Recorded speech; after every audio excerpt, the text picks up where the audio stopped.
హైదరాబాద్లో ఇటీవల team for life spaces సంస్థ 2 రోజుల్లో 129 ఫ్లాట్లను విక్రయించిన విషయం తెలిసిందే. ప్రస్తుత తరుణంలో ఈ సంస్థ 2 రోజుల్లో ఎలా ఈ రికార్డును సాధించిందో తెలుసుకునేందుకు మా రియల్ ఎస్టేట్ గురు కింగ్ జాన్సన్ కొయ్యాడ గారు ప్రయత్నించగా సంస్థ డైరెక్టర్ కొండయ్య గారు కలిశారు. మరి ఆయన చెబుతున్న ఆసక్తికరమైన విశేషాలు ఇప్పుడు మీకోసం.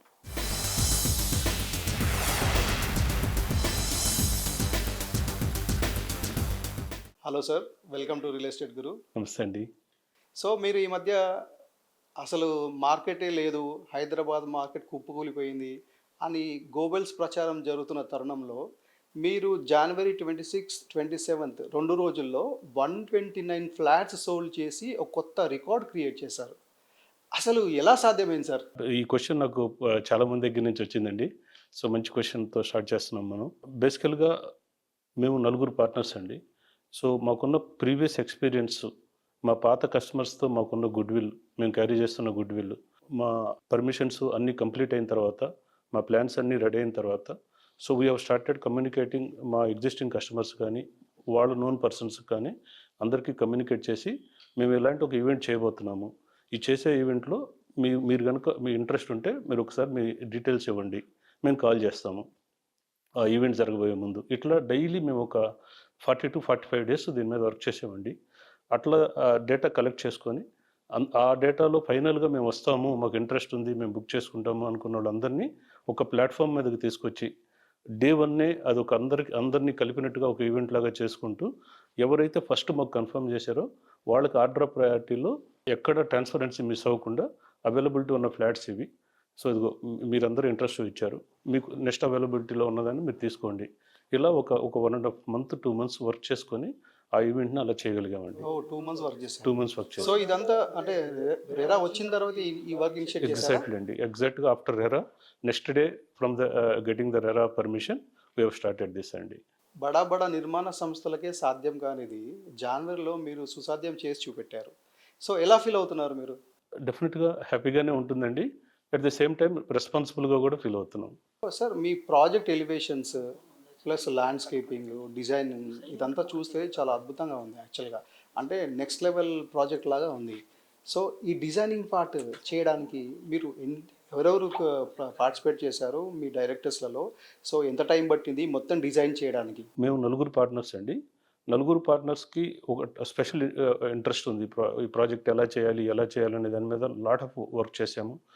అండ్ మేము పర్సనల్గా లాట్ ఆఫ్ ప్రాజెక్ట్స్ని విజిట్ చేసాము, ఎగ్జిస్టింగ్ ప్రాజెక్ట్స్ని లాట్ ఆఫ్ మెటీరియల్ సేకరించాము. ఆ మెటీరియల్ అంతా తీసుకొని primarily we should be thankful to Chandrashekar గారు, జెన్సిస్ చంద్రశేఖర్ గారు. He also spent lot of time with us. నార్మల్గా అంత టైం స్పెండ్ చేయడం అనేది అంత బిజీగా ఉన్న పర్సన్ కొంచెం ఇబ్బంది అవుతుంది ఒక ప్రాజెక్ట్కి. బట్ ఆయన కూడా మమ్మల్ని ఎంకరేజ్ చేయాలి, దీన్ని సక్సెస్ఫుల్ ప్రోడక్ట్గా చేయాలనే ఒక ఉద్దేశంతో చాలా టైం స్పెండ్ చేసి మేము ఇచ్చిన అన్ని ఇన్పుట్స్ని ఓపికగా తీసుకొని సార్ ఇచ్చిన ఇన్పుట్స్ ఇంకాస్త బెటర్మెంట్ ఎక్కడెక్కడ చేయొచ్చో చేసి అలా ఒక 6 months back and forth work నడిచింది సార్ ఈ డిజైన్స్ ఇవన్నీ ఫైనల్ చేసుకోవటంలో. So finally I think I'm getting that appreciations. అసలు హైదరాబాద్లో గేటెడ్ కమ్యూనిటీ ట్రెండ్స్, ఈ high rise apartments new trend create చేసిందే జెనసిస్ చంద్రశేఖర్ గారు. సో మరి ఆయన ఈ డిజైనింగ్లో మీతో అంటే మీరు అస్తమానం 6 months అని అంటున్నారు. సో మీరు అస్తమానం వెళ్ళి సార్ అది చేద్దాం ఇది చేద్దాం అన్నప్పుడు వాళ్ళ రియాక్షన్ ఎలా ఉండేది? అంటే వాళ్ళు హార్ట్ఫుల్గానే మీకు సపోర్ట్ చేస్తారా ఈ డిజైనింగ్ కంప్లీట్లో? ఆ ఫస్ట్ ప్రాజెక్ట్లోనే మాకు ర్యాపో బిల్డ్ అయింది సార్ చంద్రశేఖర్ గారితో. ఆయన కొంత స్పెషల్ ఇంట్రెస్ట్ డెఫినెట్గా మాకు అంటే కొత్తగా వీళ్ళు స్టార్ట్ చేస్తున్నారు హై రైజ్ ప్రాజెక్ట్స్, వీళ్ళకి ఏదైనా ఒక వావ్ ఫ్యాక్టర్ని క్రియేట్ చేయాలి ప్రాజెక్ట్లో, వీళ్ళు కూడా మార్కెట్లో నిలబడాలి అనే ఒక పాజిటివ్ దీంతో అసలు చాలా టైం స్పెండ్ చేశారు. అండ్ ప్రాబబ్లీ మీ ద్వారా ఆయనకి నేను థ్యాంక్స్ చెప్తున్నాను. ల్యాంకో హిల్స్ అది ఒక మంచి స్ట్రాటజిక్ లొకేషన్. ల్యాంకో హిల్స్ దగ్గర మీరు ప్రాజెక్ట్ లాంచ్ చేశారు. అసలు అక్కడే స్టార్ట్ చేయాలని మీకు ఎందుకు అనిపించిందండి? Western side couple of land parcel చూస్తూ ఉన్నాం సార్. చూసే క్రమంలో ఇక్కడ one of the land parcel, ఈ ల్యాండ్ పార్సిల్ని ఆల్మోస్ట్ లాస్ట్ 5-6 years నుంచి చూస్తూ ఉన్నాము. అండ్ కొంత తెలిసిన వాళ్ళది కూడా అవ్వటం, దామచర్ల ఆంజనేయులు గారు వాళ్ళ ఫ్యామిలీ ఇది అవ్వటం, అది నేను లాంగ్ టైం నుంచి ఆ ప్రాజెక్ట్ చూస్తూ ఉంటాం, వాళ్ళతో కంటిన్యూస్గా ఫాలోఅప్ చేస్తూ ఉండటంలో సో వాళ్ళందరూ ఫ్యామిలీ కలిసి డిసైడ్ చేసుకున్నప్పుడు ఏమంటే మనకు కాల్ చేశారు వాళ్ళు. సో అప్పుడు ఉన్న పర్సనల్ రిలేషన్స్లో దాన్ని ముందుకు తీసుకెళ్ళగలిగామండి. అండ్ ఆ పర్టికులర్ లొకేషన్లో ప్రాజెక్ట్ చేయటం అనేది ఒక డ్రీమ్ లాగా తీసుకున్నాం మేము కూడా ఛాలెంజింగ్గా. ఆ లొకేషన్లో చేయటం అనేది అట్లా అట్లా ముందుకి స్టెప్స్ పడింది, ల్యాండ్ రావటం అట్లా. సో మీరు అంటే ల్యాంకో హిల్స్ అనేది ఒక స్ట్రాటజిక్ లొకేషన్. సో ఆ స్ట్రాటజిక్ లొకేషన్ని ఎంచుకోవడానికి మెయిన్ రీజన్ ఏంటంటారు? ల్యాంకో హిల్స్ ఒక సైడు, ల్యాంకో హిల్స్కి ఒక సైడ్ చూస్తే మణికొండ ఆ స్ట్రెచ్ అంతా ఉంటాం, హైలీ పాపులేటెడ్ అండ్ ఏం కావాలన్నా అన్నీ దొరుకుతాయి. ఇంకొక సైడ్ చూస్తే కంప్లీట్గా న్యూ వరల్డ్ ఇటువైపు. సో ఈ ల్యాంకో హిల్స్ నుంచి రింగ్ రోడ్ మధ్యలో కొత్తగా మాస్టర్ ప్లాన్ రోడ్డు ఒకటి రావటం, ఆ రోడ్లో అన్ని హై రైజ్ బిల్డింగ్స్ లేటెస్ట్ టెక్నాలజీస్తో కన్స్ట్రక్షన్స్ అవ్వటం, ఆఫీస్ స్పేసులు డెవలప్ అవ్వటం, దివ్యశ్రీ శక్తి వాళ్ళది ఆఫీస్ స్పేసులు డెవలప్ అవ్వటం. ఇటువైపు చూస్తేమో కంప్లీట్గా ఈ అట్మాస్ఫియర్ ఉంది. అటు బ్యాక్ వైపు చూస్తేమో అన్ని, ఈవెన్ మన ఊరి నుంచి ఎవరైనా పెద్దవాళ్ళు వచ్చినా కూడా కాస్త కిందకి వెళ్ళి ప్రశాంతంగా మాట్లాడుకోవడానికి ఒక విలేజ్ వాతావరణం ఉన్న పరిస్థితులు ఉంటాం. ఇంకొక వైపు మంచి స్కూల్స్ ఉంటాం, ఢిల్లీ పబ్లిక్ స్కూల్ ఏంటంటే ఓకెట్ స్కూల్, ఇట్లాంటి స్కూల్స్ ఉంటాం. అండ్ ప్రపోజ్డ్ మెట్రోకి కూడా రూట్కి కూడా వాకబుల్ డిస్టెన్స్లో దగ్గరగా ఉంటాం. సో ఇవన్నీ కలిపి ఆ లొకేషన్ అయితే మనకు బాగుంటుంది అని చూసాం సార్. సో మీరు చాలా ఇంట్రెస్టింగ్గా ఉంది మీరు చెప్తుంటే ప్రాజెక్ట్ ఈ ఏరియా లొకేషన్ గురించి. సార్ ఒక్కసారి మా రియల్ ఎస్టేట్ గురు వ్యూవర్స్కి ప్రాజెక్ట్ ఓవరాల్ డీటెయిల్స్ చెప్తారా? ప్రాజెక్ట్ వచ్చి 9 acres 10 గుంటాస్లో ప్రాజెక్ట్ అండి. సో దీంట్లో 6 towers వస్తున్నాయి plus a clubhouse. And ఈ 6 towersలో కూడా ఈ very specific about the project in general అన్ని ఫెసిలిటీస్ ఇవ్వడంతో పాటు మేము వచ్చేసి కింద ఏదైతే స్టిల్ట్ ఉందో స్టిల్ట్ని డబుల్ హైట్ తీసుకున్నాము. Entrance lobby itself is very గ్రాండియర్గా ఉండిపోతుంది. రాదర్ దాన్ గ్రౌండ్ నుంచే రెసిడెన్షియల్ ఫ్లాట్స్ స్టార్ట్ అవ్వకుండా మొత్తం 9 acres ఒక వావ్ ఫ్యాక్టర్ ఉండేటట్టుగా, ఒక వామ్ ఫ్యాక్టర్ ఉండేటట్టుగా మేము డిజైన్ చేసాము. ఎక్కడి నుంచున్నా కూడా గ్రీనరీ కనిపించేటట్టుగా చేసాము. రెండోది ఫ్లోర్ హైట్ వచ్చేసి 3.3 meters ఇస్తున్నాము. మూడోది అదర్వైజ్ సార్ మేము సేమ్ హైట్తో సేమ్ ఎక్స్పెండిచర్తో మాకు 47-48 floors వచ్చిండే, దీంట్లో మేము 43 floors రెస్ట్రిక్ట్ చేసాము. ఆ హైట్ ఫ్యాక్టర్ బాగుంటుంది, చాలా బాగుంటుంది. ఎంటర్ అవ్వగానే 3 meters కంటే 3.3 meters పెట్టారు. 3.3 meters పెట్టాము. Okay okay. And the entrance బాల్కనీస్లో కూడా డైరెక్ట్గా అపార్ట్మెంట్లో ఉండేది ఏంటంటే కారిడార్లో నుంచి డైరెక్ట్గా ఫ్లాట్లోకి వెళ్ళిపోతూ ఉంటాము. అట్లా కాకుండా ప్రతి ఫ్లాట్కి ఒక ప్రైవేట్ ఎంట్రన్స్ లాబీ లాగా క్రియేట్ చేసి ఫస్ట్ ఆ లాబీలోకి వస్తారు. లాబీలోకి వచ్చిన తర్వాత మెయిన్ డోర్కి ప్రైవసీ ఎంట్రీ ఉండేటట్టుగా చూసాము. ప్రతి మెయిన్ డోర్ పక్కన ఒక స్పెషలైజ్డ్ గ్రీన్ జోన్ లాగా ఒక చిన్న గ్రీన్ బెల్ట్కి వాళ్ళకి నచ్చిన మొక్కలు వాళ్ళ ఎంట్రన్స్లో ఎంటర్ అయ్యేటప్పుడు ఆహ్లాదంగా ఫీల్ అయ్యేదానికి దానికి కావాల్సిన ఇన్ఫ్రాస్ట్రక్చర్, వాటర్ ఫెసిలిటీ కానీ, అవుట్ సోర్స్ కానీ అన్నీ ఇన్లెట్ అవుట్లెట్లు అన్నీ సెట్ చేసాము. And at the same time ఏదైతే ఆ ఎక్స్ట్రా ఫెసిలిటీ ఇస్తున్నామో దాన్ని మేము ఫ్లాట్ ఏరియాలో కలపలేదు. ఓ సూపర్ అండి. నార్మల్గా ఏంటంటే ఈ సూపర్ బిల్టప్ ఏరియాలో ఇవన్నీ కలిపేస్తారు జనరల్గా. సో మీరు అలా కాకుండా మీరు అవునండి, దాన్ని ఇట్స్ గుడ్ డిసిషన్ అండి యాక్చువల్గా.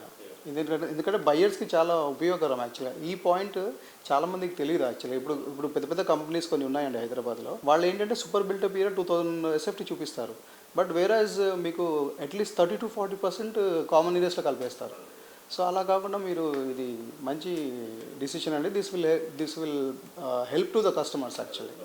ఒకసారి ఆ డీటెయిల్స్ అన్ని చూస్తే కస్టమర్కి కూడా సో ఈ ప్రాజెక్ట్లో మేము ఏమేమి డిఫరెన్షియేషన్ చేయగలిగాం అనేదాన్ని ఈజీగా ఐడెంటిఫై చేసేటట్టుగానే చేసామండి.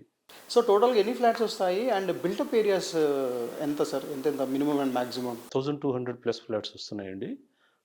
బిల్టప్ ఏరియా వచ్చి 2120 నుంచి 4000+ వరకు ఉన్నాయండి మా దగ్గర. సో ఓవరాల్గా మీకు రెరాప్ వచ్చిన తర్వాత ఇప్పటి వరకు మీరు ఎన్ని ఫ్లాట్స్ సోల్డ్ చేశారు? అప్రాక్సిమేట్గా మేము 150+ ఫ్లాట్స్ అమ్మగలిగామండి, which is very good in turn. Almost మేము ఒక 25% ఆఫ్ ద స్టాక్ ఏదైతే యాజ్ ఏ బిల్డర్గా నా దగ్గర ఉందో దాన్ని అమ్మగలిగాము. సో ఇంకా నెక్స్ట్ మేము moving forward like I think it's very పాజిటివ్గా వెళ్తూ ఉందండి. ప్రజెంట్ కన్స్ట్రక్షన్ స్టేటస్ ఏంటి సార్? డిగ్గింగ్ వర్క్ అంతా అయిపోయిందండి, సెల్లార్ ఎక్స్కవేషన్ అంతా అయిపోయింది. అండ్ రాఫ్ట్ ఫౌండేషన్ వర్క్ నడుస్తూ ఉందండి. ఒక block raft foundation work start అయిపోయింది సైట్లో. సో ఎప్పటిలోపు హ్యాండ్ ఓవర్ చేయాలని మీ ప్లాన్? టార్గెట్ ఈజ్ 4 yearsలో కంప్లీట్ చేసి హ్యాండ్ ఓవర్ చేయాలనేదండి. I think we're on the target. So కన్స్ట్రక్షన్లో ఇప్పుడు మీరు ఏ టెక్నాలజీని వాడుతున్నారు? షీర్వాల్ టెక్నాలజీ అండి. హై రైజ్కి కావాల్సిన అన్ని ప్రమాణాలు తీసుకుంటూ షీర్వాల్ టెక్నాలజీలో వెళ్తున్నామండి. మనం గమనిస్తే హైదరాబాద్ మార్కెట్ని కొత్త గవర్నమెంట్ వచ్చిన తర్వాత సేల్స్ జరగట్లేదు, రియాలిటీ డమాల్ అయిపోయిందని చాలామంది కొన్ని గూగుల్స్ ప్రచారం చేస్తున్నారు. ఇందాక కూడా మిమ్మల్ని అడిగాను నేను.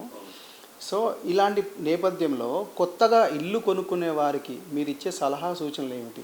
ఈ పర్టికులర్ మాట కరెక్ట్ కాదని అనిపిస్తుంది సార్ మాకైతే.